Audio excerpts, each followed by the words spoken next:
از کجا معلوم خدایی که شما میگید واقعیه؟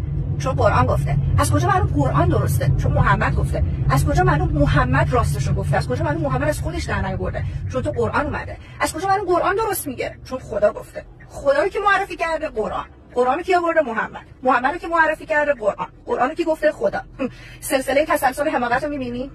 در طول 1400 سال گذشته خیلی‌ها بودن که نه به پیامبری حضرت محمد اعتقادی داشتن، نه به الهی بودن قرآن، مثلا گری میلر، ریاضیدان و کشیش کانادایی که برای رد قرآن شروع به مطالعه قرآن میکنه، اما این مطالعه در نهایت باعث میشه در سال 1978 مسلمان میشه. موریس بوکای، پزشک و نویسنده معروف فرانسوی، پس از تطبیق آیات قرآن با یافته‌های علمی، قرآن را منطبق بر علم روز و فاقد خطای علمی یافت و در سال 1976 مسلمان میشه.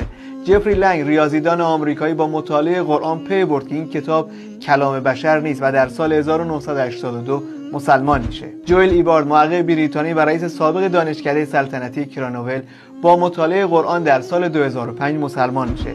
آرنو فان دورن، سیاستمدار هلندی و یکی از تهیه کنندگان فیلم ضد اسلامی بود، اما بعد از تحقیق و مطالعه قرآن در سال 2013 مسلمان میشه. دکتر انریک کلایسن، دانشمند برجسته سلول‌های بنیادی، در سال 2024 بعد از تحقیق و مطالعه قرآن مسلمان میشه و اسمش رو به عبدالحق تغییر میده. نه از روی تقلید بلکه با تحقیق و تفکر به این نتیجه رسیدن که قرآن نمیتونه کلام یک انسان باشه.